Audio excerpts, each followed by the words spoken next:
Guys, இன்னைக்கு நம்ம வந்து ஃபிஷ் குழம்பு வைக்க போகிறோம். கேரளா ஸ்டைல் ஃபிஷ் குழம்பு. நாங்கள் வந்து ரெட் கிரேவி சொல்லுவோம். ஏன்னா காஷ்மீரி சில்லி பவுடர் வந்து ஜாஸ்தியாக போடுவோம் அந்த கலர் கன்சிஸ்டன்சிக்கு, ப்ளஸ் இந்த மசாலா பேஸ்ட்டு கன்சிஸ்டன்சிக்காக. ஸோ கேரளா ஃபிஷ் கறிக்கு வந்து என்னென்ன தேவைன்னு பார்த்தீங்கன்னா, இந்த மாதிரி கார்லிக் தேவை, பூண்டு இந்த குட்டி குட்டியாக ஸ்லைஸ் பண்ணணும், தின்னாக ஸ்லைஸ் பண்ணணும். அதுக்கப்புறம் வந்து ஒரு பீஸ் சின்ன பீஸ் ஜிஞ்சர் ஒன்று வேணும்.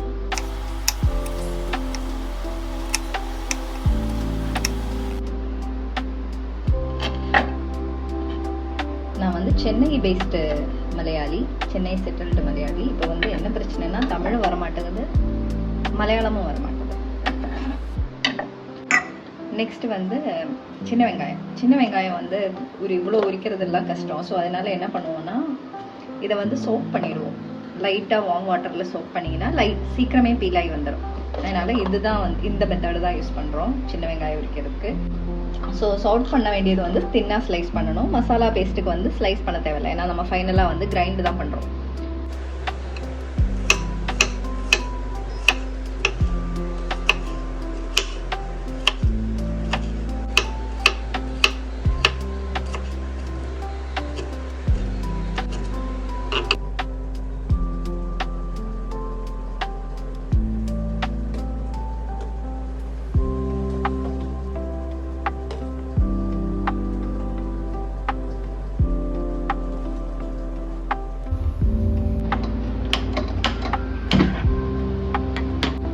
கடாய் சூடாயிடுச்சு. இதில் வந்து கொஞ்சம் தேங்காய் எண்ணெய் ஊற்றிடலாம். ஸோ தேங்காய் எண்ணெய் சூடானதுக்கப்புறம் இதில் வந்து சின்ன வெங்காயம் போட்டுடலாம்.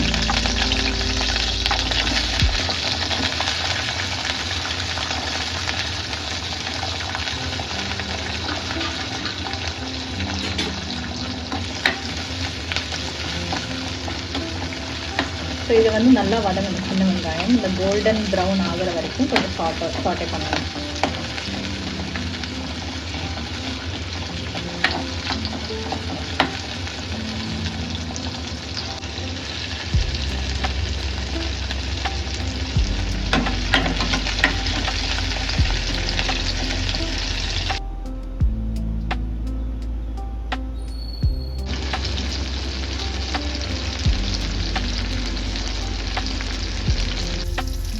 குழம்புக்கு தேவையான சுடுதண்ணியில் போட்டுடலாம். ப்ளஸ் வந்து நம்ம அந்த குழம்புலி ஊற வைக்கணும். ஸோ சுடுதண்ணி ஆகிட்டு. ஸோ வெங்காயம் வதங்கிடுச்சு, நல்லா கோல்டன் ப்ரௌன் ஆகிடுச்சு. டீ கொஞ்சம் குறைச்சி வச்சுக்கோங்க. டீ இல்லைன்னா ஆஃப் பண்ணிடலாம். ஆஃப் பண்ணிட்டு மீதி இருக்கிறதெல்லாம் போடலாம். 10 குருமிளகு, ஒரு பிஞ்ச் ஆஃப் வெந்தயம், ஒரு 1/4 ஸ்பூன் வந்து ஜீரகம் போடணும். காஷ்மீரி ஒரு 1 ஸ்பூன்,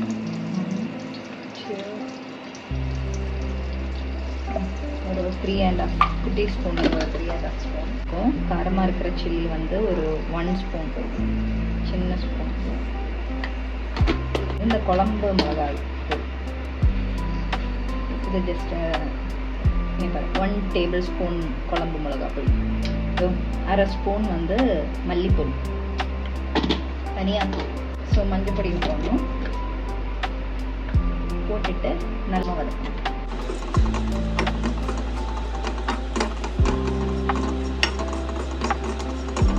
நான் இப்போ தீ ஆஃப் பண்ணியிருக்கேன். இதில் வந்து தக்காளி போடணும். தக்காளி போட்டு தக்காளியுமே வந்து நல்லா வதக்கணும்.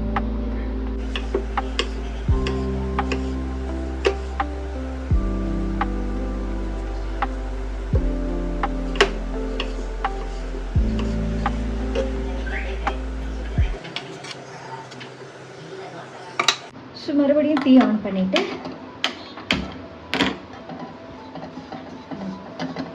இது நல்லா வதக்கணும்.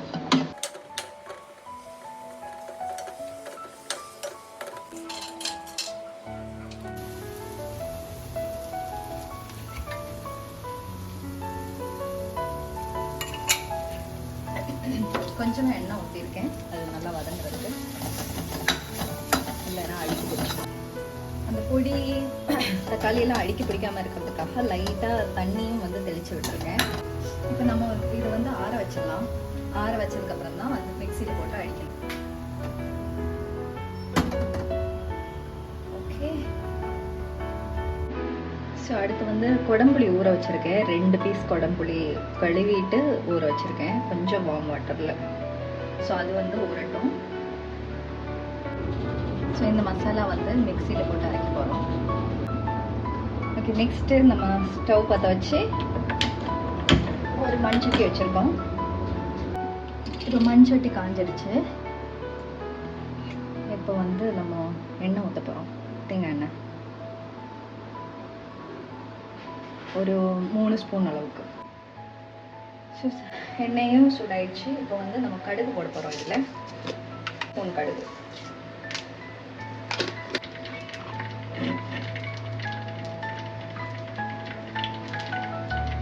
ஸோ கடுகு வெடிச்சிச்சு. அடுத்து நம்ம அதில் கறிவேப்பிலை போட போகிறோம். அதுக்கப்புறம் சின்ன வெங்காயம், இஞ்சி, வெள்ளைப்பூண்டு இதெல்லாமே குட்டி குட்டியாக கட் பண்ணணும்.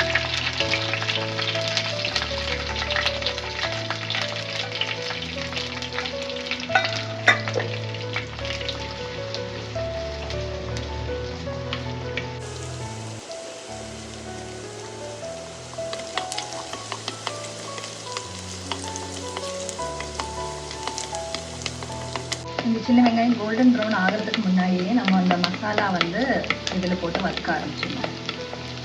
ஸோ நம்ம அரைச்ச மசாலா இப்போ இதில் போடணும்.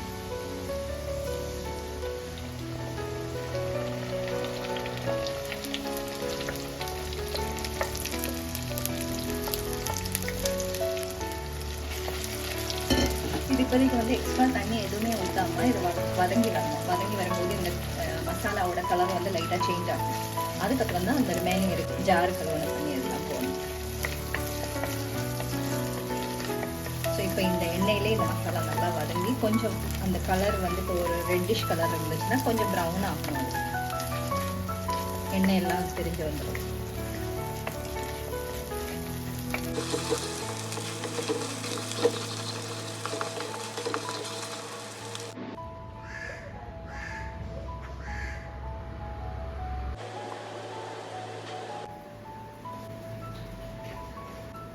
இன்னும் கொஞ்சம் நேரம் ஒரு 1 மினிட் வதக்கணும்னா கரெக்டாக இருக்கும். ஸோ இந்த கலர் சேஞ்ச் தெரியும்.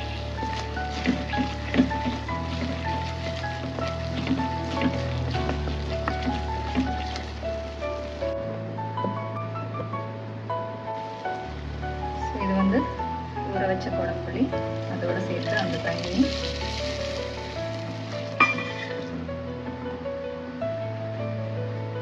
இது மிக்சியில் பேலன்ஸ் இருந்தது அந்த மசாலா வாட்டர்.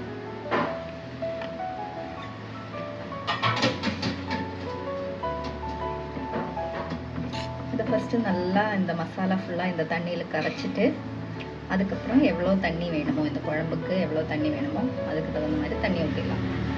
இன்னும் உப்பு எதுவுமே போடலை, இனிமேல் தான் உப்பு போடணும். ஸோ இப்போ வந்து மீதி தண்ணி ஊற்றிக்கலாம்.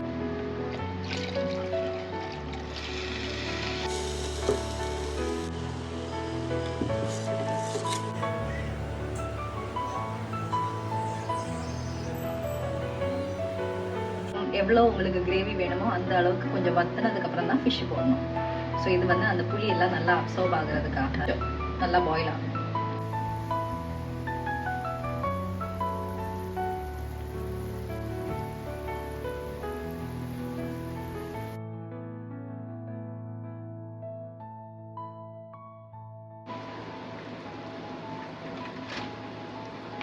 ஓகே, குழம்பு நல்லா கொதிச்சிருச்சு. இப்போ வந்து நம்ம ஃபிஷ் போட்டுடலாம்.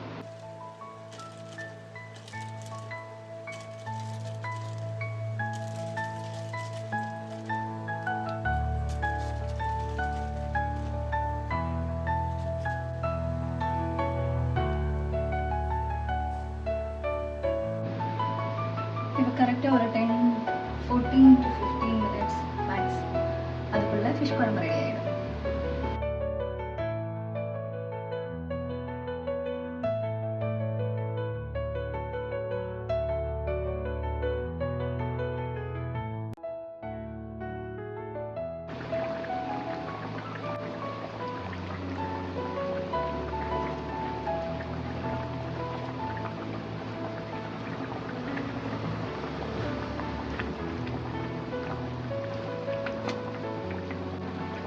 இன்னும் கொஞ்சம் கருவேப்பிலை போட்டுக்கிறேன்.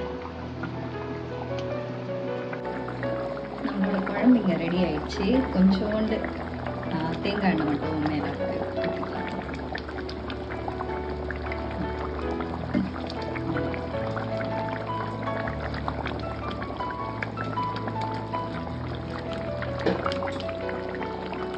சுட சுட மீன் குழம்பு ரெடி.